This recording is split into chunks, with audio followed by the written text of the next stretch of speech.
Assalamualaikum warahmatullahi wabarakatuh. Waalaikumsalam warahmatullahi wabarakatuh.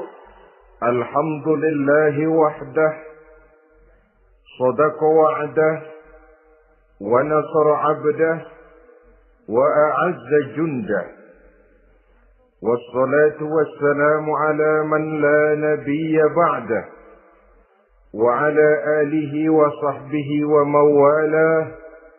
La hawla wa la quwwata illa billah, amma ba'du. Saudara-saudara kaum muslimin rahimakumullah.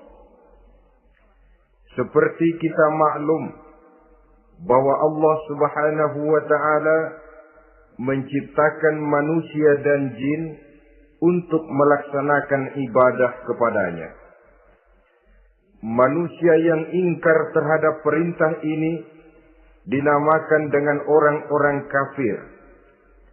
Sedangkan jin yang mengingkari perintah ini dinamakan dengan setan atau syaitan dalam bahasa Qur'annya.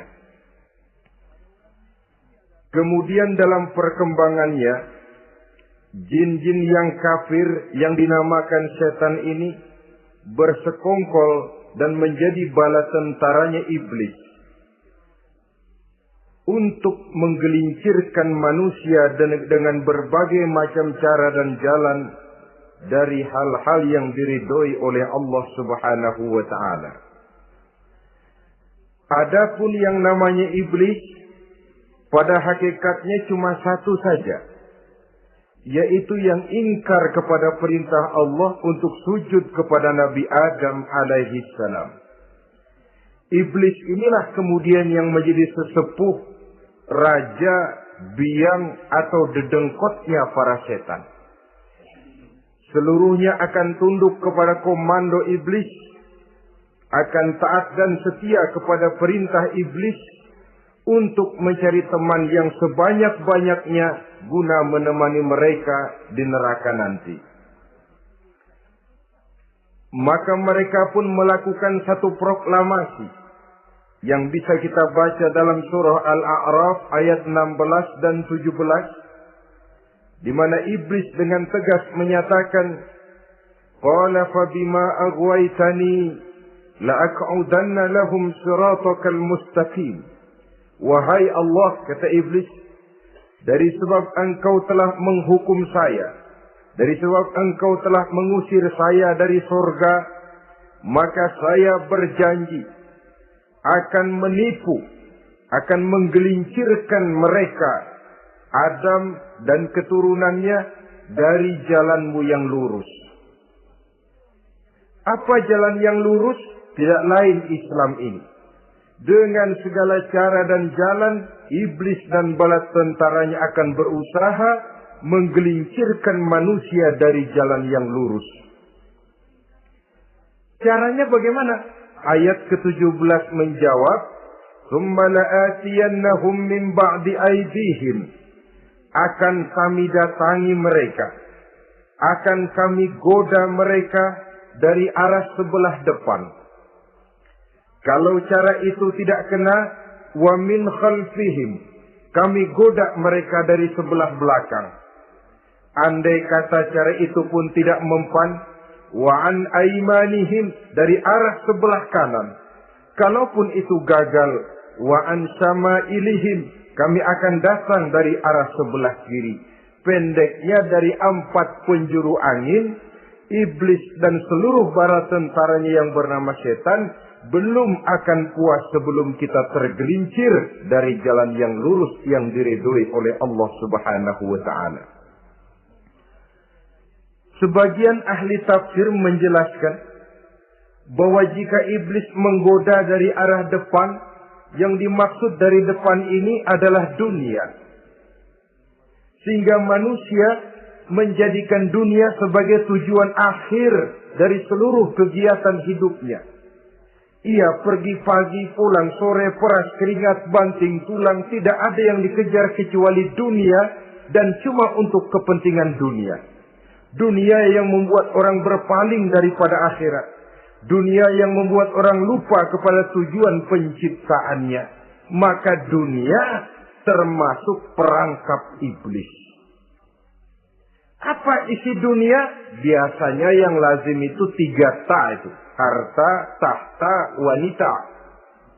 Itu yang bikin orang jadi sibuk sampai lupa kepada tujuan penciptaannya.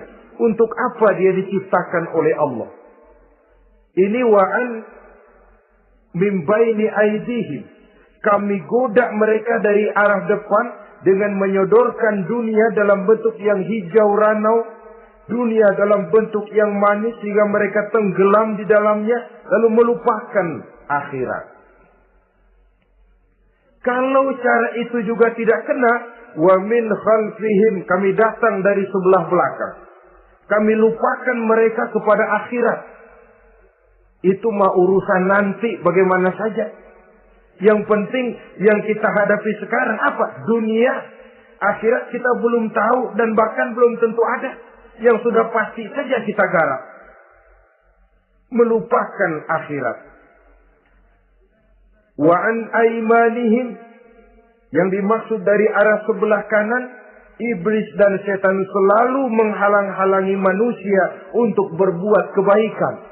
Karena kanan adalah lambang kebajikan. Sedangkan ansama ilihim, kiri adalah lambang kejahatan. Dicegahnya kita berbuat kebajikan dan dibisikannya kita untuk selalu melakukan kejahatan dan kemunkaran.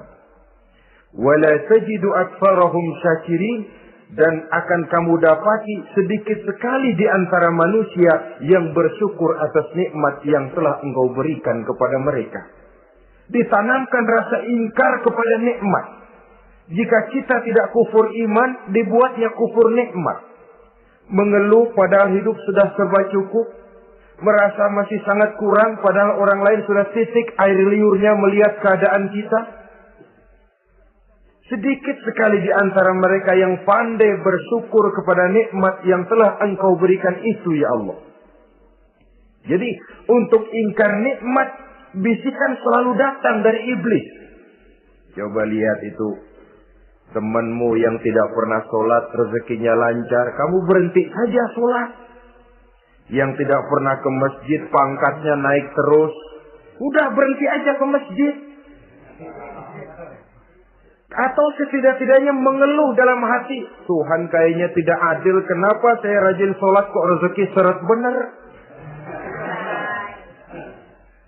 Padahal pada dasarnya kalau kita mau berpikir dalam bentuk yang paling mendasar, Allah selalu memberikan yang terbaik untuk kita. Jika begini keadaan kita, inilah yang terbaik buat kita menurut pertimbangan Allah. Jika kita menuntut lebih lagi, mungkin dengan keadaan yang lebih itu kita bisa tergelincir. Dan Allah lebih tahu itu. Sebagai pencipta manusia, Allah lebih tahu tentang kemungkinan-kemungkinan yang bisa didapat dan dicapai oleh manusia. Bahasa ringannya, rezeki lu segini aja deh, lu jadi rajin sholat. Kalau rezeki lu melebihan jadi orang kaya dikit, nanti ngeliat masjid minggir. Allah selalu memberikan yang terbaik kepada kita. Saudara-saudara kaum muslimin, adapun iblis dan setan sudah menyadari betul bahwa iblis dan setan tempatnya di akhirat nanti jelas neraka. Itu mereka sudah sadari betul.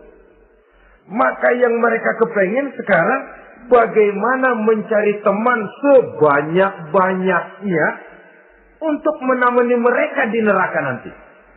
Nah inilah yang menyebabkan mereka berjibaku betul. Bahkan ada satu riwayat itu, ada waktu-waktu tertentu di mana para setan ini laporan kepada iblis. Kalau ada yang laporan gagal, bukan main marahnya si iblis ini selaku komandan. Kata setan, Pak, saya gagal menggoda si fulan karena imannya kuat. Goblok kamu. Dengan apa kamu goda dia? Dengan kedudukan. Dia tidak mau. tempuh dengan jalan lain, barangkali dengan harta. Kalau dengan harta tidak bisa, barangkali dengan wanita. Kalau dengan wanita tidak bisa, tempuh segala macam cara. Dan mereka yang laporannya enak, artinya berhasil menggoda banyak orang-orang beriman, itu kondisinya naik. Bahkan mendapat semacam piagam penghargaan sebagai kadar militan daripada iblis. Nah, mereka berusaha dengan segala macam cara mengumpulkan teman sebanyak-banyaknya. Kalau mereka sendiri sudah tahu pasti, sadar nasib saya di akhirat nanti pasti masuk neraka, diazab dan disiksa oleh Allah. Cuma saya begini ini lantaran ulahnya Nabi Adam dulu. Maka anak-anak cucu Nabi Adam harus menjadi teman-teman saya sebanyak-banyaknya guna menemani saya di dalam neraka.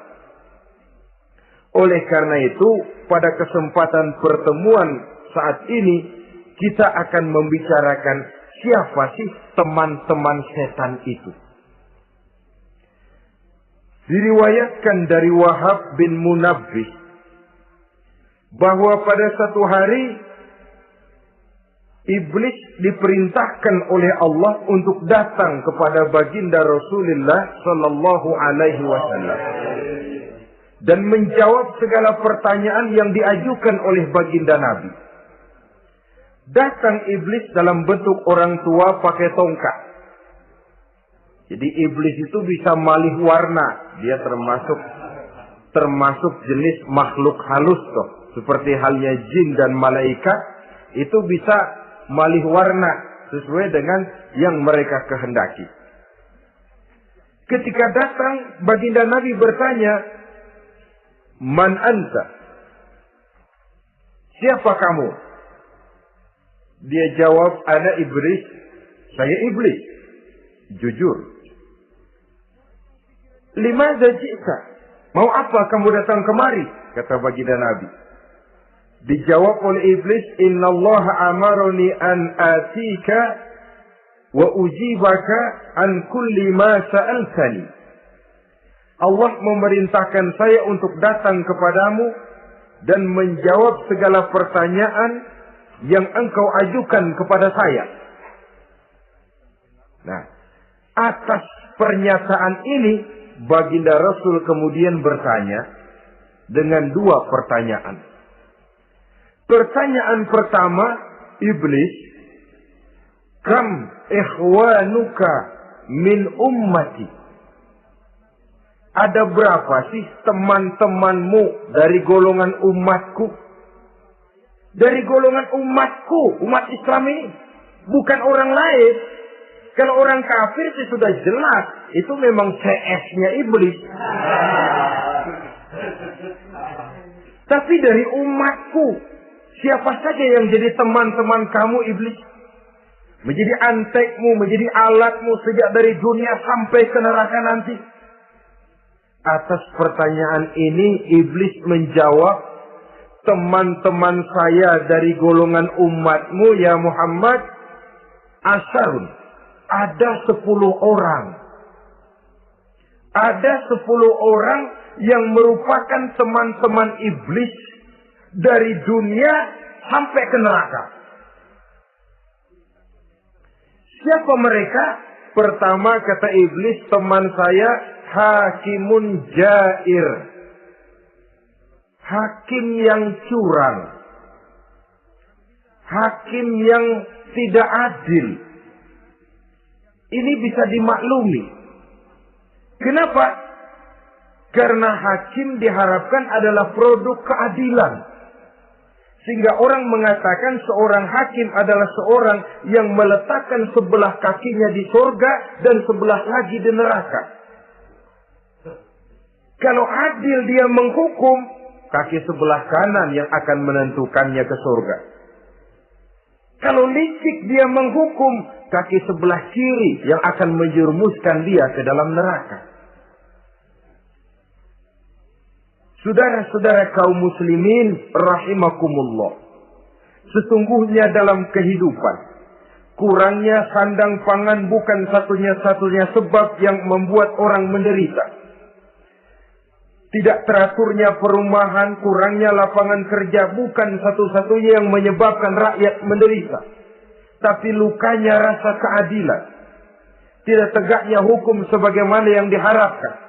Itu juga bisa menjadi sumber nestapa, bisa menjadi asal dari segala derita. Oleh karena itu, hakim yang tidak adil, hakim yang curang, yang menghukum tidak berdasarkan hukum, tapi berdasarkan kepentingan, berdasarkan pesan sponsor, hukum bisa dibeli, ada istilah mafia peradilan. Hakim-hakim macam ini yang akan menjadi teman-teman iblis. Dan tiap kali palu akan diketuk, iblis sudah bukan main sibuknya. Kekuasaan di tanganmu, hijau katamu, hijau yang akan berlaku, merah kau ketok, merah yang akan jadi keputusan. Orang lain tidak tahu ini kesempatan untuk jadi kaya, ini kesempatan untuk naik pangkat. Manipulir hukum tidak ada yang tahu karena orang banyak yang awam dengan hukum. Saudara-saudara kaum muslimin, kalau hukum sudah bisa dibeli, atau kalau hukum cuma untuk orang-orang kecil saja, ada kelompok-kelompok yang kebal hukum, maka akan timbullah kiamat di masyarakat, di mana yang kuat makin kuat, yang lemah selalu menjadi mangsa. Oleh karenanya, hakim yang serong, hakim yang durjana merupakan teman-teman setan, merupakan teman-teman iblis dari dunia sampai ke neraka nanti. Ini yang pertama. Oleh karenanya, pada dasarnya setiap kita adalah hakim untuk keluarga, dalam pergaulan. Hendaklah adil di dalam memutuskan segala sesuatu. Lebih-lebih hakim yang memang menjadi pengayom masyarakat. Bukankah lambang para hakim digambarkan dalam bentuk neraca yang berimbang? Tidak berat ke kiri, tidak juga berat ke kanan. Dalam arti objektif memberikan keputusan sesuai dengan hukum. Sehingga masyarakat terlindungi. Dan hakim yang adil secara praktis adalah musuh daripada setan. Dimanapun setan dan iblis paling gak demen sama hakim yang adil. Itu merupakan musuh besar bagi setan. Yang menyalahkan yang salah, membenarkan yang benar. Walaupun yang salah orang besar, yang benar orang kecil. Dan kita memang oleh baginda Nabi diajarkan satu doa. Allahumma arinal haqqa haqqa warzuqna tiba'ah. Ya Allah, perlihatkan kepada kami bahwa yang benar itu benar. Sebab sering kita lihat yang benar jadi tidak benar. Ini memerlukan kekuatan batin. Yang benar tampakkan kepada kami kebenarannya ya Allah. Sebab sekarang banyak ketidakbenaran yang dikamuflase.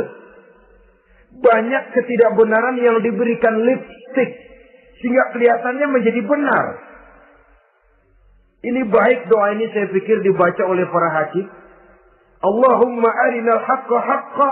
Ya Allah, perlihatkan kepada saya bahwa yang benar itu benar. Dan tidak cuma sekedar itu. Warzuqni tiba'ah. Berikan kekuatan kepada saya untuk mengikuti kebenaran itu. Sebab kadang-kadang terjadi juga dia tahu yang benar itu benar. Tapi tidak punya keberanian moral untuk mengatakan bahwa itu benar. Dia tahu itu barang yang hak. Tapi tidak terpanggil mengikuti yang hak. Tidak punya kekuatan moral untuk mengikutinya. Lalu doa ini pun disambung. Wa arinal batila batilan. Warzuqna ijtinabah. Wahai Allah, perlihatkan kepada kami bahwa yang batil adalah batil. Bahwa yang salah adalah salah. Bahwa yang munkar adalah munkar. Berikan kepada kami kekuatan untuk menjauhi yang munkar, yang batil, yang zalim. Saudara-saudara kaum muslimin rahimakumullah. Kita sering mencaci kaum pelacur sebagai sampah masyarakat. Tapi sadarkah kita bahwa pelacuran di bidang hukum, pelacuran di bidang intelektual, kadang-kadang pelacuran di bidang agama, dalam arti menjual ayat untuk membela yang salah dan menekan yang benar, ini juga tidak kalah bahayanya dengan prostitusi, pelacur-pelacur yang kita anggap sebagai sampah daripada kehidupan masyarakat itu. Oleh karenanya, maka hakim yang adil merupakan musuh utama daripada iblis dan setan. Mereka akan sibuk sekali kalau seorang hakim sudah berketetapan untuk melahirkan keputusan hukum yang seadil-adilnya. Ini yang pertama, teman setan adalah hakim yang nyeleweng, yang tidak adil. Yang kedua, teman saya, kata iblis, ghaniyun mutakabbir. Orang kaya yang sombong.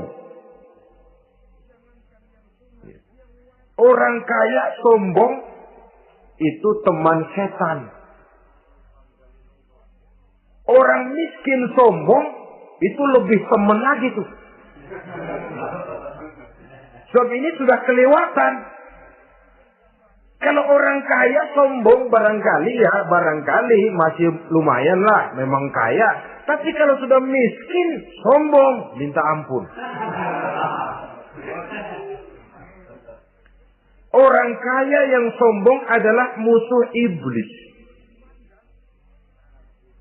Sebab pada hakikatnya tidak ada yang kaya dalam kehidupan ini kalau sudah bercermin kepada apa sih yang kita punya. Nabi Sulaiman karena merasa menguasai antara masyrik dan maghrib, satu hari pernah mohon izin kepada Allah. Ya Allah, saya mohon izin kepadamu untuk memberikan makan kepada seluruh makhluk-makhlukmu sekedar satu hari saja. Baik. Satu hari Nabi Sulaiman mau menjamin menanggung makannya semua makhluk. Karena merasa kaya. Baik, kata Allah. Lalu sibuklah Nabi Sulaiman mengadakan persiapan. Seluruh bala tentaranya, jin, binatang dikumpulkan, mengumpulkan makanan yang sebanyak-banyaknya, diatur di satu lapangan yang sangat luas. Sebab ini yang mau makan tentu tidak sedikit. Sudah selesai persiapan, kata Allah, sudah selesai Sulaiman? Sudah, ya Allah. Nah, aku mulai dari makhlukku yang paling di bawah. Ikan. Ikan Nun dipanggil oleh Allah. Rezekimu hari ini mau ditanggung Sulaiman. Naik, makan. Naik ikan ini. Sekali makan seluruh persiapan habis. Goleng kepala Nabi Sulaiman, beliau sadar lalu sujud, maha kaya engkau ya Allah. Boro-boro nanggung makanan semua makhluk hidup sehari, ikan satu nggak keurusan. Ini baru sekali makan, bagaimana nambahnya? Jadi apa sih yang kita anggap kaya ini? Maka orang kaya yang sombong pada hakikatnya kacang yang lupa akan kulitnya.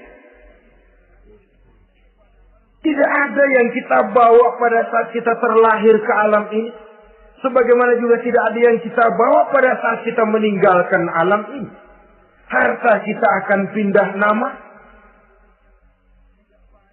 Sebab itu yang perlu kita jaga pada hakikatnya tidak lain nilai-nilai iman. Sebab ini yang akan kita bawa. Cuma ironinya, karena iman itu abstrak, bukan benda, orang yang kehilangan iman tidak pernah ribut. Sebaliknya karena harta itu materi, benda konkret, orang yang kehilangan harta cepat merasa, cepat ribut. Motor hilang, ribut. Kenapa? Motor itu benda, kelihatan. Duit hilang, ribut. Televisi hilang, ribut. Kenapa? Benda. Tapi kalau iman yang hilang, Pak, kelihatannya tenang-tenang saja, Pak.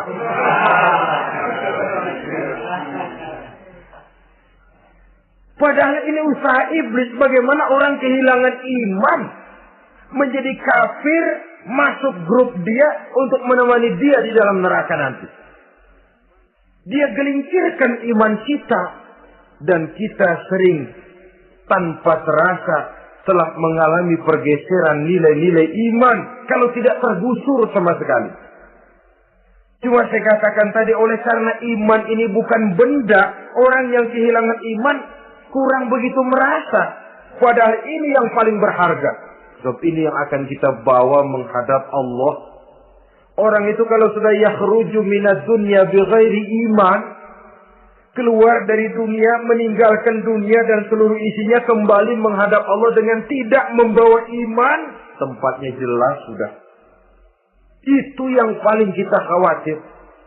Pangkat jelas tidak kita bawa.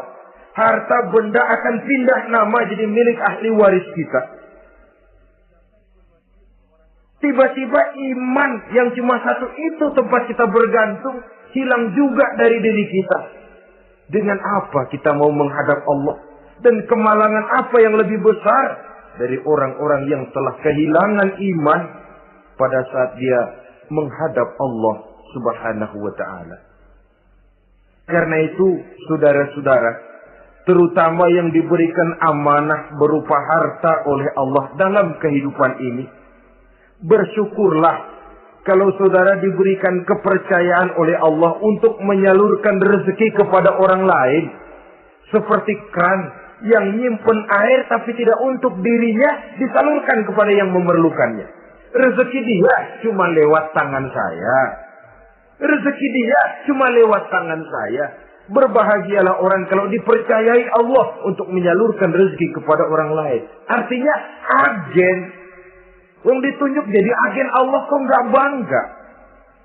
Kalau sudah kemari cara berpikir, insya Allah rasa bakhil bin pelit alias medit bin koret.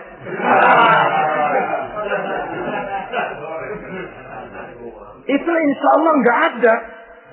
Kan kadang kita berpikir, yang nyari duit gue setengah mati, lu datang-datang mau minta aja pala lu. Kan itu toh kadang-kadang cara kita berpikir. Ya, boleh jadi lalu terasa berat. Tapi kalau kembali kepada kesadaran, barangkali alhamdulillah rezeki dia cuma lewat tangan saya.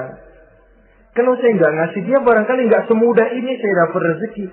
Allah mudahkan rezeki saya karena saya sering membantu orang-orang yang memang memerlukan. Andai kata saya nggak membantu mereka, belum tentu rezeki selancar ini. Tidak lalu enak aja. Peras keringat gua banting tulang, pergi pagi pulang sore, lu datang-datang nada aja. Berbahagialah orang jikalau sekali lagi dia dijadikan agen oleh Allah untuk menyalurkan rezeki kepada mereka yang memang memerlukannya. Kalau tidak ke arah itu kita berpikir, yang timbul bakhil. Bakhil lalu bermegah-megah dengan hartanya, timbul kesombongan. Senang melihat orang susah. Lalu dia sendiri dengan hartanya cuma to show only. Pameran. Lewat di kampung, senang kalau orang melotot. Lihat mobilnya yang serba mengkilap. Sepatunya yang serba mahal. Senang kalau, wah. Semua gaya hidupnya serba jet set. Wah, wah, wah. Senang betul kalau melihat orang sudah serba bengong lihat keadaan dia. Timbul takaburnya, sombongnya, ngenyek kepada yang lain. Maka orang kaya yang sombong, teman iblis, teman setan. Setan senang betul. Sebaliknya secara praktis, orang kaya yang rendah hati adalah musuh iblis. Saudara-saudara kaum muslimin, rahimakumullah.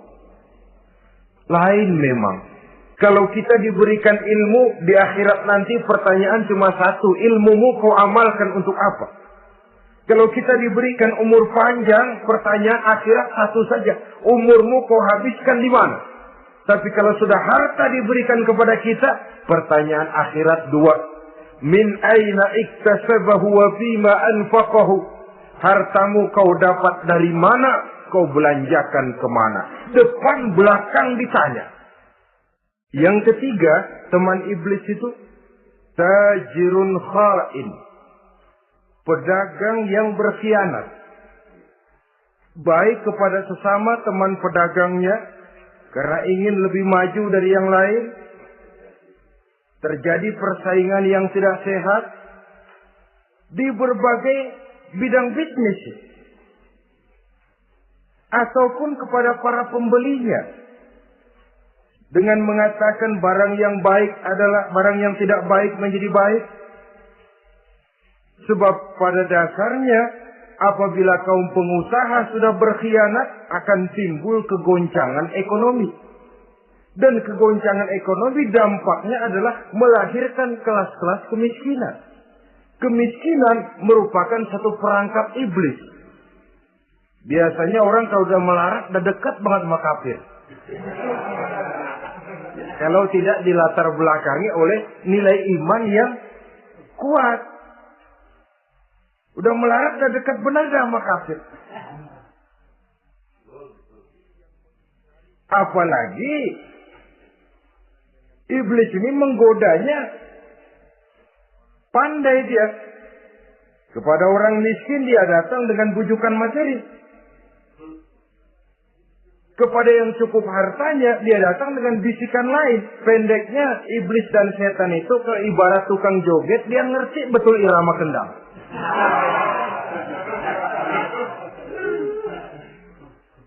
Di mana kelemahan orang itu dia selidiki, dia pelajari. Dari arah situ dia masuk. Dan secara strategi perang, iblis dan setan ini posisinya memang lebih menguntungkan daripada kita. Kenapa? Dia melihat kita mah nggak lihat dia. Dia bisa pelajari kebiasaan dan kecenderungan kita. Kita nggak tahu kadang-kadang kelemahan kita. Dari arah itu dia masuk. Posisi dan strateginya lebih menguntungkan daripada kita. Saudara-saudara kaum muslimin rahimakumullah. Bila ekonomi sudah goncang, terjadi penimbunan barang, terjadi spekulasi harga, timbullah kegoncangan sosial. Dan dikala itu setan dan iblis pesta. Dia merasa perangkapnya berhasil. Persaingan-persaingan yang tidak jujur, yang pada dasarnya akhirnya bukan cuma merusak sistem ekonomi, tapi juga mempengaruhi hasil kerjaan. Dalam tender-tender usaha-usaha besar misalnya. Oleh karena mengajar supaya dia yang mendapat proyek, dia tidak segan sogok sini, suap sana, semir sana, usap sini. Tinggal untungnya sedikit dan dia harus dapat untung besar. Akhirnya apa? Proyek yang dikerjakan cuma asal sekedar jadi. Tidak seperti standar yang ditetapkan lagi. Juga tidak merupakan kesalahan yang sepenuhnya harus dibebankan kepada dia. Kesalahan yang merupakan siklus. Mata rantai, sudah lingkaran setan. Itulah sebabnya sering saya ungkapkan kalau manusia sudah jadi teman setan, lebih buas daripada bajing. Karena bajing cuma makan kelapa, tapi bajingan gak apa saja dimakan. Sudah jadi teman-teman iblis. Tidak ngerti halal haram, hak dan batil. Ini kepentingan pribadi apa kepentingan orang banyak. Yang penting sikap saja. Jadi yang ketiga ini targetnya memang kekacauan ekonomi. Yang kemelaratan, kemiskinan merupakan tangga untuk sampai kepada kekafiran. Dan iblis tahu betul itu.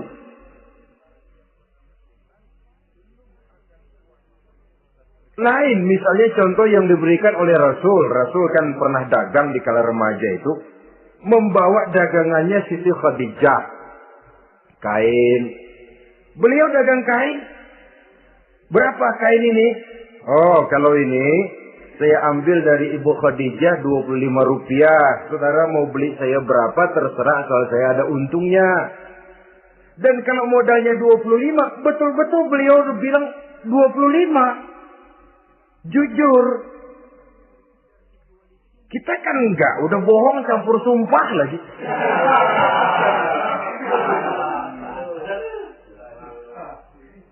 Ini yang ketiga. Yang keempat, teman-teman setan, teman-teman iblis, syaribul khamr.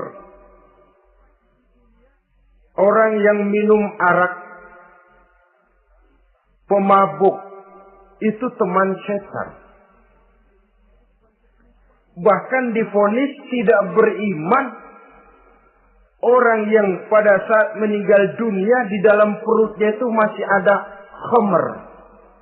Tidak beriman divonis. Jadi dalam satu pesta di mana disediakan minuman-minuman keras, iblis itu sudah masang perangkap. Dan bila minuman itu dihampiri orang, dia mulai senang, wajahnya berseri-seri. Kalau minuman dituang ke gelas, dia tepuk tangan. Bila minuman mulai mengalir ke tenggorokan, dia jijimprakan iblis. Girang bukan main.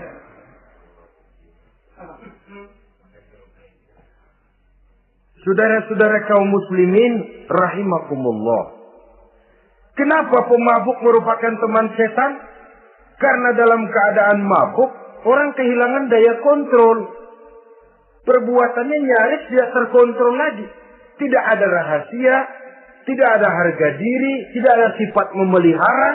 Dan itu ciri-ciri daripada iblis. Syaribul khamr. Orang yang suka meminum minuman keras. Itulah sebabnya memang dalam hidup ini kita harus punya filter. Allah selalu menghendaki yang terbaik dan memilihkan yang terbaik untuk kita. Kalau sudah itu minuman yang baik kata Allah, itulah memang yang baik untuk kita. Kalau itu dilarang oleh Allah, itulah memang yang tidak baik untuk kita. Jadi kalau sudah qat'i dalilnya, gak usah buang energi menyelidiki apa manfaatnya. Kalau sudah qat'i dilarang, gak usah buang energi menyelidiki apa bahayanya khamr. Allah tidak akan melarang sesuatu yang mengandung manfaat. Yang dilarang Allah tentu yang membawa mudarat dan bahaya di dalam kehidupan. Bukankah sekarang ini minuman keras sudah merupakan penghias pesta? Merupakan kebanggaan di kalangan remaja? Termasuk dalam kata khamr ini ya morfin, ganja, narkotik, dan yang sejenis dengan itu. Orang sudah merasa bangga kalau sudah fly to the sky. Membumbung ke angkasa katanya dunia ini luas. Lupa segala macam persoalan. Tapi sampai kapan? Sampai kapan orang merasa membumbung? Sampai kapan orang merasa bisa meninggalkan segala persoalan? Sampai mabuknya selesai? Ya kalau gitu mabuk aja terus. Lalu apa artinya kehidupan ini? Mabuk kan gak ngerugiin orang lain. Kalau saya nyolong kan ngerugiin orang lain. Kalau saya korupsi ngerugiin orang lain. Kalau saya zina jelas ada orang lain yang dirugikan. Tapi minum khamr, siapa yang rugi? Uang-uang saya. Saya beli dengan uang saya. Yang minum pun saya. Siapa yang rugi? Saudara, ini pemikiran sepihak namanya. Pertama jelas merugikan diri sendiri. Kesehatan terganggu, pertumbuhan IQ, ya, daya pikir jadi jumud bin beku. Tidak ada idealisme ke arah depan. Yang ada ya, yang dipikirkan ya, yang di depan hidungnya saja. Dan konon itu pada mulanya memang orang kan sifatnya cuma ingin tahu. Nyobain ketagihan. Ya, kalau orang tuanya masuk golongan head, mampu. Ya, kalau orang tuanya termasuk ekonomi lemah, sedangkan kecanduan hal yang tidak bisa ditangguhkan. Orang yang sudah kecanduan minuman keras, Sekali dia tidak minum, sudah bukan main rasanya. Orang yang sudah biasa minum ganja, morfin, narkotik, satu kali dia tidak bertemu itu, sudah nggak keruan rasa. Orang tuanya tidak mampu, kenapa lalu nggak ngelamun yang negatif? Ya kalau dia keluarga orang tuanya masih ngelarang, dia bisa jual hal lain di rumahnya yang ada harganya. Tip deka itu, video kah itu, mobil kah digade dulu. Kalau di kampung, anak-anak muda yang menengah ke bawah, kenapa nggak ayam orang disamber?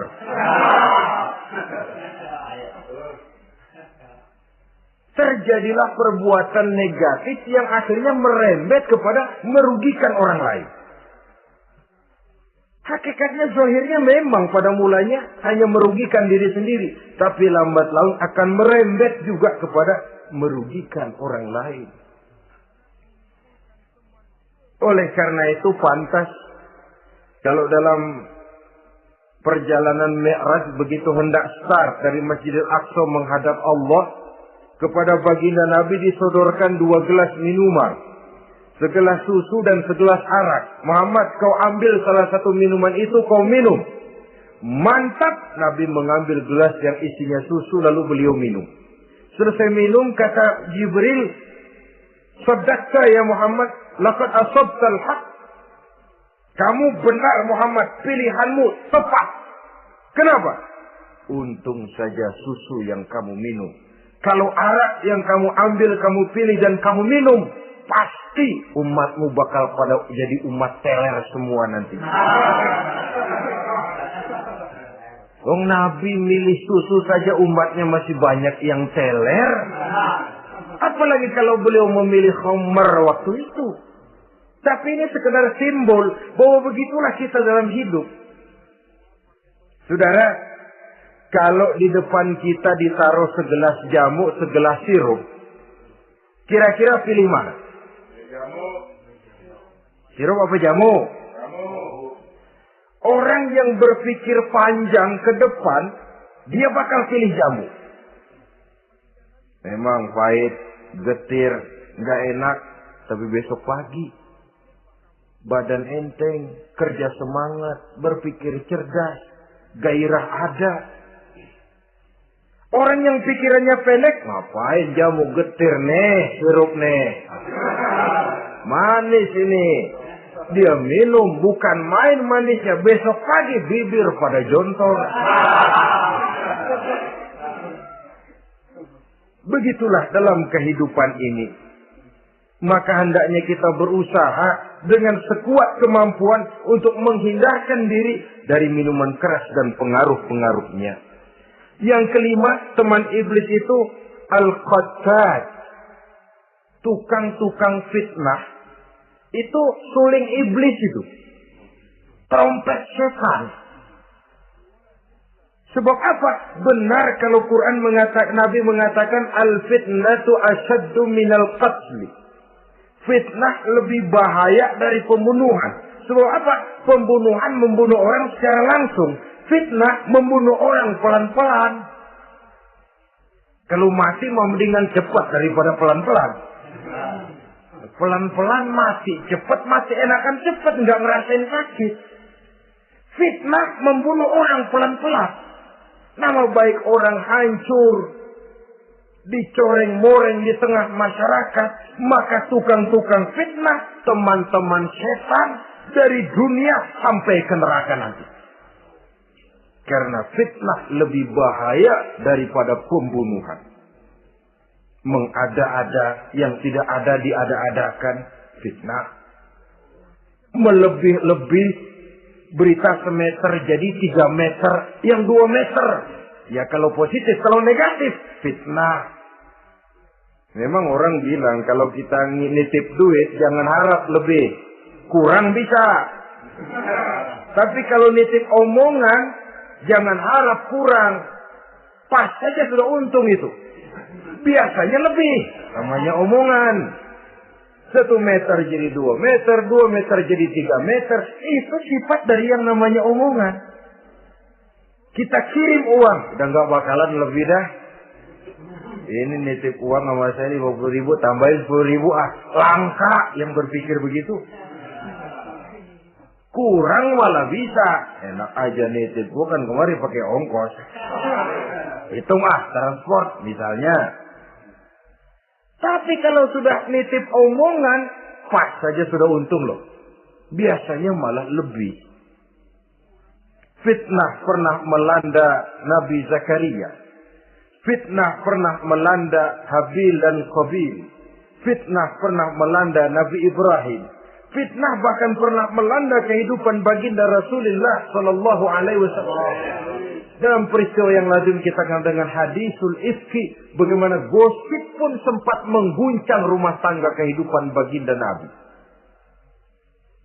Sehingga pantas kalau beliau sendiri mengatakan al-fitnatu asyaddu minal qatli. Fitnah itu lebih bahaya daripada pembunuhan karena fitnah membunuh orang secara pelan-pelan. Saudara-saudara kaum muslimin rahimakumullah. Lidah tidak bertulang. Sohirul jirmi azimul jurmi. Kecil bentuknya tapi besar akibatnya. Kalau kita luka karena silet 2-3 hari boleh sembuh. Tapi luka karena lidah seumur hidup kita ingat. Asal lihat orangnya ingat nih dia nih yang ngomong kagak enak banget, gua tandain dah.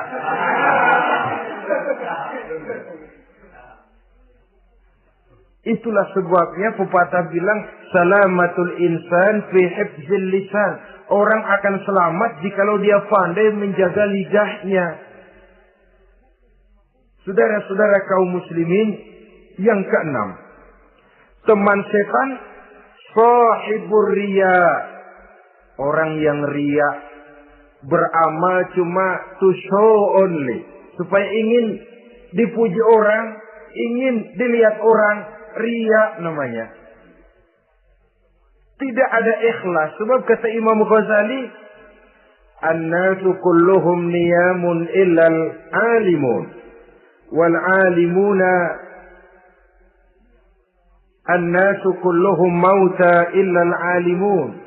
Wal alimuna niyamun illal amilun. Wal amiluna mughtarruna illal mukhlisun. Manusia itu pada hakikatnya mati kecuali orang alim. Orang alim sekalipun hidup hakikatnya adalah tidur kecuali orang yang mengamalkan ilmunya. Dan orang yang mengamalkan ilmunya banyak yang tertipu kecuali orang yang ikhlas. Tepat ini fatwa Imam Ghazali. Manusia hakikatnya tidur kecuali orang yang alim. Orang yang alim walaupun hidup tapi tidur.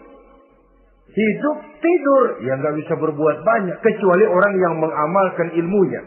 Dan orang yang mengamalkan ilmunya banyak yang tertipu kecuali yang ikhlas. Jadi kalau amal itu adalah jasad, ikhlas itu adalah ruh. Amal tanpa ikhlas patung. Patung tidak bisa berkembang, tidak bisa berbuat banyak, namanya patung. Itu amal tanpa ikhlas. Ini termasuk penyakit batin toh, ikhlas, riya, ujub, sum'ah, penyakit kepengen didengar orang, penyakit kepengen dilihat orang. Wah, kalau sembayangnya dilihat orang mantap betul, kayak besok mau mati.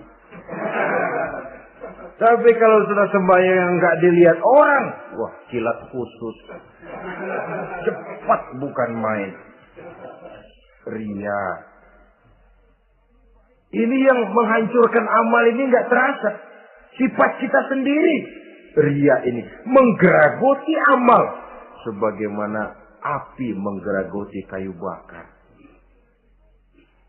Yang ketujuh. Teman setan akilu malil yatim.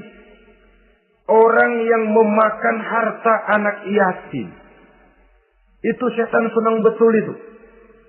Dia bisikan, kau kan ngurus anak yatim. Kau sudah menanamkan budi kepada mereka. Jadi wajar kalau kau ambil bagian. Mula-mula memang dalam batas yang wajar. Makin lama malah berebut sama yatimnya.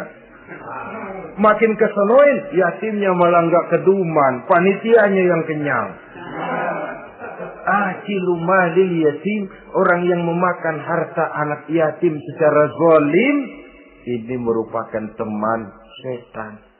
Sebaliknya, orang yang melindungi anak yatim, kata Nabi, seperti dua jari ini dengan aku di akhirat nanti. Dekat derajatnya dengan Rasul.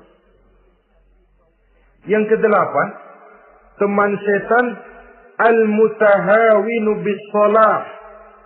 Orang yang nganggap enteng sholat. Ngenteng-ngentengin sholat. Nanti aja dah, kalau udah tua-tuaan, sembayang mah gampang, saban sehari ada. Kalau ini nih tinju, jarang-jarang. Al-mutahawi. Ngenteng-ngentengin. Pada dasarnya agama itu mudah. Jangan dipersulit, tapi juga jangan dipermudah. Agama itu tidak berat. Jangan diberat-beratin, tapi juga jangan dienteng-entengin. So yang enteng kalau kita entengin, akhirnya menganggap remeh. Mulanya memang sedikit, makin lama makin banyak, makin lama makin banyak, makin bertumpuk. Apalagi kalau sadar kita sholat adalah tiang daripada agama. Bagaimana rumah akan tegak tanpa tiang yang kuat?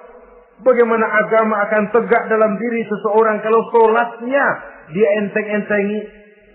Jangankan yang sunnah, yang wajib saja. Kadang-kadang tutup lubang gali lubang. Padahal itu merupakan tiang pokok. Rumah itu untuk kuat harus ada tiang-tiang tambahan. Tiang tambahan ini ya nawafil, ya rawatib, sholat-sholat sunnah itu. Itu untuk menjaga stabilitas temperatur batin kita kepada Allah. Al-mutahawinu bis shalah.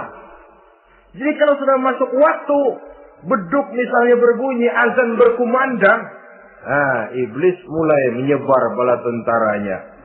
Pasukan, siap.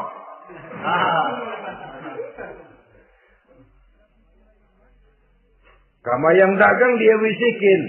Sudah enaknya lu dagang, gua beli lagi banyak-banyak, sembahyang mah ada besok. Sama yang kerja, jangan ditinggal ini kerjaan, tanggung, sembahyang masih ada besok. Saudara-saudara kaum muslimin rahimakumullah. Andai kata kita berhasil, kita tinggalkan kesibukan, lalu kita pergi sholat, apa iblis diam? Setan tenang? Tidak. Masih dia bisiki kita. Iya, kalau mau sembahyang ya sembahyang, gak cuma buruan udah. Nah, yang mau belanja, yang menunggu, bukan main. Sampai ruku kita tidak sempurna, bacaan kita semrawut, sujud kita tidak lengkap. Sholat juga, tapi disitulah masuk iblis. Atau kalau itu kita berhasil cegah, ruku tertib, ada tumakninah, sujud bagus, iblis masuk lagi. Wah, memang sembahyang kamu mantap. Orang lain gak ada yang sembahyang kayak kamu. Yang timbul apa? Ujub. Sombong kepada diri sendiri. Begitu rajin sembahyang. Lu ya, pada gak sembahyang. Apaan lu? Gua nih. Itu sudah perangkap iblis. Jadi lewat segala macam cara dan jalan. Kepada yang ibadahnya bagus ditanamkan rasa ujub. Kepada yang mau berusaha bagus ditanamkan sifat was-was, buru-buru. Saudara-saudara kaum muslimin, ini yang ke-8. Yang ke-9, mani'uz zakat. Orang yang enggan membayar zakat itu teman setan. Gak ada urusan sama zakat. Sayang-sayang harta dizakatin. Saudara-saudara, padahal zakat itu kata Nabi, zakku amwalakum biz zakat. Bersihkan hartamu dengan zakat. Jadi barangkali bercampur harta itu dengan sedikit yang tidak baik, bercampur dengan yang kotor. Zakat itu membersihkan yang lain. Kita misalnya dalam satu kelas punya murid 40 orang, 42 orang, ada 2 orang yang bandel, nggak ketulungan. Sudah segala macam cara kita perbaiki, nggak juga berhasil. Ini kan kalau nggak diatasi kan mempengaruhi yang teman-teman yang 40 orang. Untuk menyelamatkan yang 40 ini, nggak apa-apa yang 2 keluarin. Bikin pemecatan. Anak saudara, kami sudah tidak sanggup lagi mengajar. Dengan ini kami berhentikan dari sekolah yang kami pimpin untuk menyelamatkan teman-teman yang lebih banyak. Mengeluarkan yang 2 untuk menyelamatkan yang 40. So kalau tidak ini nanti ngerembet, yang 40 ngikut jadi ngeres.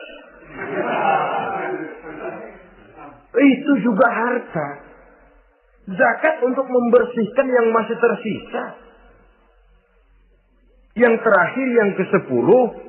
Teman setan, musuh, teman iblis, man yutilul amal.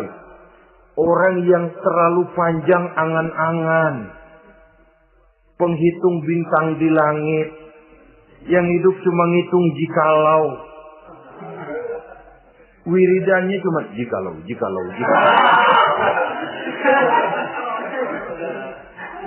Tidak pernah mau berbuat, cuma angan-angan kelewat panjang. Yang ngelamun kan nggak ada sekolahan, ya siapa juga bisa ngelamun. Orang bukan tidak boleh bercita-cita. Bahkan cita-cita yang mendorong kita untuk bergairah dalam kehidupan. Tapi kalau cita-cita tanpa langkah konkret, yang penting kan punya kemauan, lebihnya tawakal. Nggak cukup. Pernah datang ke masjid seorang sahabat. Begitu sampai dia turun dari onta langsung menghadap baginda Nabi. Nabi tanya, ontamu udah diikat belum? Belum ya Rasul. Kenapa? Saya tawakal kepada Allah. Tuh orang diomelin sama Nabi. Ikat dulu, habis itu baru tawakal. Betul toh. Ikat dulu tuh onta, lebihnya baru tawakal. Kalau udah diikat masih lari juga, itu tawakal. Lah belum diikat udah tawakal. Orang yang terlalu panjang angan-angan, yang akhirnya kalau tidak merusak cara berpikirnya, akan mendorong dia kepada perbuatan yang negatif untuk mewujudkan angan-angannya itu. Macam misalnya ya, pakaian kepengen bagus, harta mau banyak, usaha oga, kerja capek sedikit tidak mau, kepengen seperti orang-orang, lalu ngelamun. Kalau tidak jadi gila, ya merusak perbuatannya. Kan berapa banyak orang yang kepengen kaya gagal lalu jadi sableng. Kertas koran ditumpukin, dikantongin, dia kira gepokan duit. Hawanya duit udah banyak aja. Tulul amal, terlalu panjang angan-angan. Nah, saudara-saudara, kalau kita sudah tahu itulah teman-teman setan, teman-teman iblis, mari kita berusaha jangan termasuk salah satu di antara 10 orang yang menjadi teman-teman iblis ini. Lalu cara untuk mengatasinya bagaimana? Imam Al-Ghazali rahimahullah memberikan tuntunan. Pertama, untuk mengatasi perangkap setan, jangan sampai kita termasuk salah satu teman setan, zikrullah. Banyak ingat kepada Allah. Sebab Nabi bersabda, inna zikrullahi ta'ala fi janbi syaitan kal akillati fi janbi ibni Adam. Sesungguhnya zikrullah, zikir kepada Allah itu dapat menyakiti setan sebagaimana penyakit menyakiti lambung anak Adam. Jadi setan itu akan kurus kalau kita hantam pakai zikrullah. Setan tidak berdaya, lemah kalau kita hantam pakai zikrullah.